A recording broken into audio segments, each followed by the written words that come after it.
Dear viewers, অনেকেই প্রশ্ন করে যে আমরা কোন ডিমটা খাবো, সাদাটা নাকি লালটা। আচ্ছা, আপনি বলেন তো কোনটা ভালো বেশি। আমার প্রশ্নের উত্তর হলো যে দুইটা ডিমই ভালো। লালটা সাদাটা হয়তো 19-20, 19 হইলো সাদা, 20 হইলো লাল ডিম।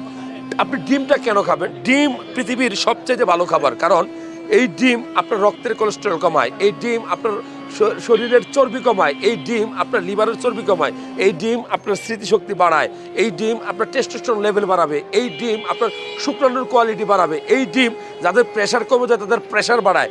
এই ডিম আপনি কেন খাবেন? এই ডিমটা পেটের ভিতরে সবচেয়ে, যত খাবার আছে পৃথিবীতে সবচেয়ে বেশি সহজেই হজম হয় এই ডিম, এবং সবচেয়ে সস্তা খাবার। আপনি চাইলে ডেইলি 2টা থেকে 6টা পর্যন্ত ডিম খাইতে পারবেন। ডিম অর্ধ সিদ্ধ অবস্থায় সিদ্ধ করে খাবেন। ডিম যারা ভাজি করে খান তাতে ডিমের কোয়ালিটি নষ্ট হয়ে যায়। সো ভালো লাগলে ডিমগুলা বেশি বেশি ডিম খাবেন, ভালো লাগলে এই ভিডিওটা শেয়ার করবেন।